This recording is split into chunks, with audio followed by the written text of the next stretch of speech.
Bonjour à tous, c'est Venilev et aujourd'hui on se retrouve pour la première vidéo de ma chaîne. En tant que fan d'histoire et de football, je me devais de vous parler de la Coupe du Monde. Ah, cette compétition qui nous fait vibrer, chavirer et même pleurer tous les 4 ans. Alors venez, on va voyager ensemble, c'est parti pour un décryptage historique sur l'histoire des Coupes du Monde de football.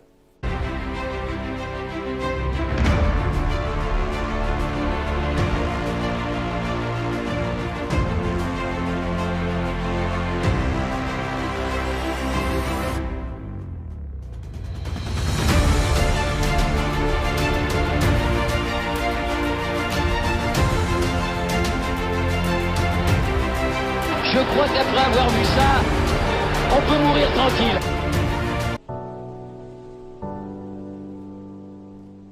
Avant de vous parler de cette première Coupe du Monde, il faut revenir un peu sur la création de cette compétition par la FIFA. La FIFA, soit littéralement la Fédération internationale de football association, se crée en 1904 par le français Robert Guérin. À l'époque, 7 pays sont dans cette organisation, qui dès le départ affirme son rôle, créer une compétition aussi puissante que les Jeux Olympiques. En effet, les JO rétablis par le français Pierre de Coubertin en 1896 à Athènes suscitent une certaine envie dans le monde du ballon rond. Le football est déjà présent aux JO et rencontre un véritable succès. Mais l'envie d'émancipation est très forte. Malheureusement, cette idée n'aboutit pas. La non-réponse de certains pays, la Première Guerre mondiale et la crise économique d'après-guerre mettent fin aux envies de la FIFA. Il faut attendre 1924 pour que le monde prenne conscience de l'universalité du ballon rond. À cette époque, l'Uruguay, l'Égypte, les États-Unis et la Turquie brillent et passionnent les spectateurs lors des JO à Paris. Suite à ces JO, la Fédération française de football propose, le 25 mai 1928, à la FIFA la création de la première Coupe du Monde de football. Cette demande est validée par le président de la FIFA, Jules Rimet, en 1929 lors d'un congrès officiel. Reste maintenant à trouver où l'organiser.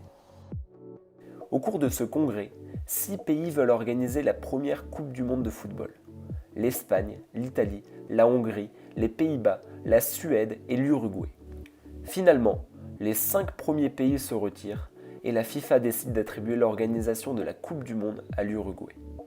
Mais comment l'Uruguay a bien pu obtenir si facilement l'organisation de cette Coupe du Monde ? 2 facteurs vont pencher dans la balance. En 1930, l'Uruguay fête le centenaire de son indépendance. Elle est officielle depuis 1830 avec l'adoption de la première constitution du pays. Comme tout est une question d'argent, l'Uruguay comble totalement la FIFA en promettant de payer les frais de participation des équipes. Le pays promet également de bâtir un nouveau stade à la hauteur de l'événement. La petite république sud-américaine accueille donc la première Coupe du Monde de football. Dans une seule ville, la capitale Montevideo, 13 équipes vont s'affronter pour le titre suprême. Ainsi va se dérouler la première Coupe du Monde de football. Elle prévoit 13 équipes qui vont s'affronter au cours de 18 matchs dans 3 enceintes différentes. 13 équipes donc qui sont organisées en 3 chapeaux. Le chapeau des têtes de série, à savoir l'Argentine, les États-Unis, le Brésil et l'Uruguay. Ces têtes de série ont été déterminées par les résultats obtenus au dernier JO de 1928. Le chapeau des équipes européennes, où la France, la Belgique, la Roumanie et la Yougoslavie sont présentes. Enfin le dernier chapeau, qui rassemble la Bolivie, le Chili, le Mexique, le Paraguay et le Pérou. Avec ce dernier chapeau de 5 pays, il y aura donc un groupe avec 4 nations. 4 groupes donc, avec uniquement le premier qui est qualifié pour les phases éliminatoires. Le premier groupe réunit l'Argentine, la France, le Mexique et le Chili. La France d'ailleurs commence bien son entrée dans la compétition avec une victoire 4-1 sur le Mexique. Puis perd malheureusement 1-0 contre l'Argentine et sombre contre le Chili sur le même score. La première place se joue donc entre le Chili et l'Argentine. Les 2 nations ont tout de gagner contre la France et le Mexique. Finalement, l'Argentine bat le Chili dans ce dernier match capital 3-1 et s'envole pour les demi-finales. Dans le second groupe, la Yougoslavie remporte son premier match contre le Brésil sur le score de 2-1, puis s'impose contre la Bolivie 4-0. Malgré une victoire du Brésil sur la Bolivie, la Yougoslavie est qualifiée pour les phases éliminatoires. Le troisième groupe est celui du pays hôte. La Céleste termine d'ailleurs première de son groupe avec une victoire sur le Pérou 1-0 et une autre sur la Roumanie 4-0. Enfin, les États-Unis vont survoler le dernier groupe. Elles remportent ces 2 matchs contre la Belgique et le Paraguay sur le même score 3-0. On se retrouve donc dans ces phases éliminatoires qui opposent l'Argentine contre les États-Unis et la Yougoslavie contre l'Uruguay. Pour ces 2 matchs, le score est similaire et sans appel, 6-1 pour l'Argentine et l'Uruguay.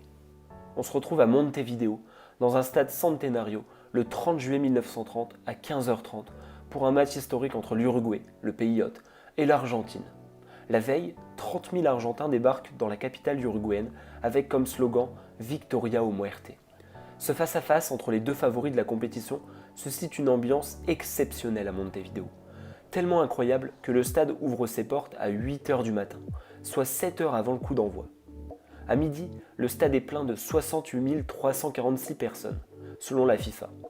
En vérité, plus de 100 000 personnes sont dans l'enceinte et attendent tous le match de l'année. À l'époque, la sécurité était plus souple qu'actuellement. Même si les contrôles avaient été effectués au bord de l'enceinte, ces fouilles auprès des spectateurs étaient surtout pour éviter qu'ils ne rentrent avec des armes à feu. La finale dans tout cela, elle est à la hauteur de l'événement. L'Uruguay marque le premier but à la 12e minute, mais est rapidement rejoint par l'adversaire à la 20e. Continuant sur sa lancée, l'Argentine prend les devants juste avant la mi-temps. C'est donc la pause, et dans la stupéfaction, l'Argentine gagne chez l'hôte sur le score de 2-1. Mais l'Uruguay ne s'avoue pas vaincu, et se rue vers l'attaque dès la reprise. Cette tactique s'avère plus que payante, puisqu'elle marque à 3 reprises à la 57e, 68e et 90e. Sur le score de 4-2, l'Uruguay poursuit son rêve et remporte chez elle la première Coupe du Monde de football. Personnellement, moi j'adore les anecdotes autour des matchs de football.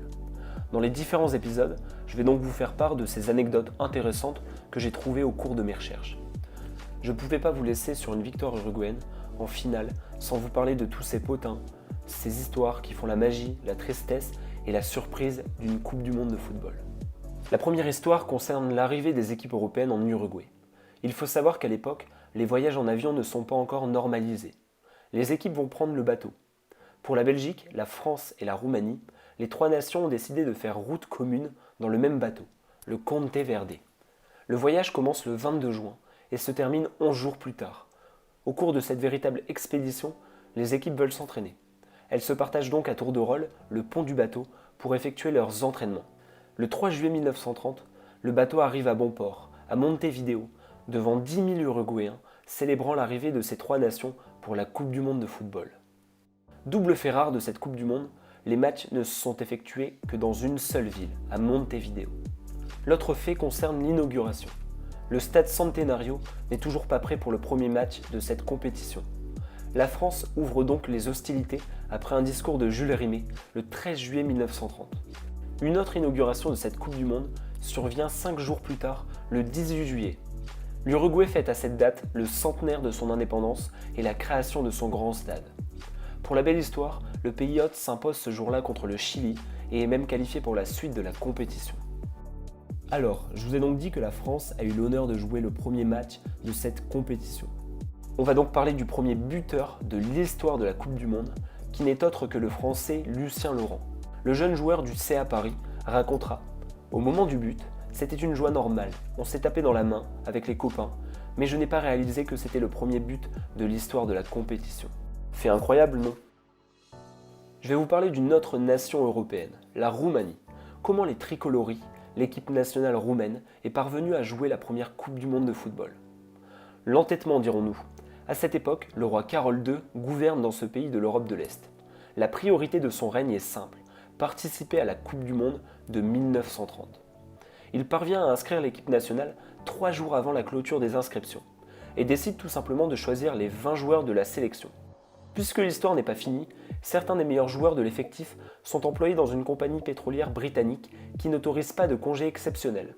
Le fantasque roi roumain menace tout simplement l'entreprise de fermeture, un argument de poids qui va libérer les joueurs roumains.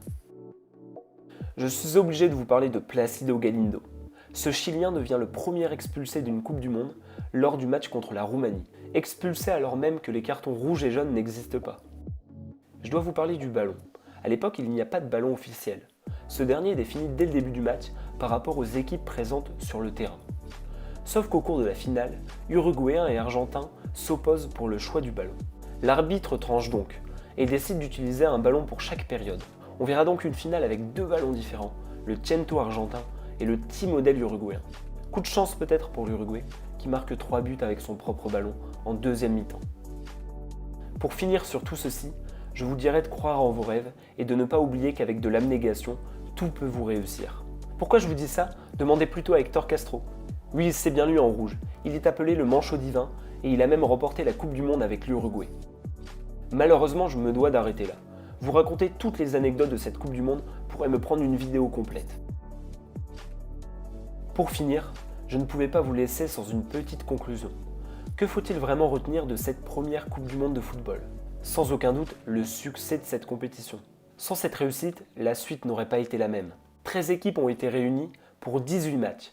Toutes ces confrontations ont accueilli plus de 400 000 spectateurs et généré 225 000 $ de recettes. Voilà, c'est tout pour moi. C'était Venilev pour ce premier décryptage historique. J'espère en tout cas qu'il vous a plu. On se retrouve donc tous les samedis à 18 h. Pendant le confinement, je vous promets absolument rien, mais je vais essayer de tenir le rythme d'une vidéo par semaine. En attendant, n'hésitez pas à vous abonner à mon YouTube ou à mon Twitter. N'hésitez pas également à me poser des questions ou à commenter tout simplement la vidéo. Je vous souhaite une excellente semaine. Adios.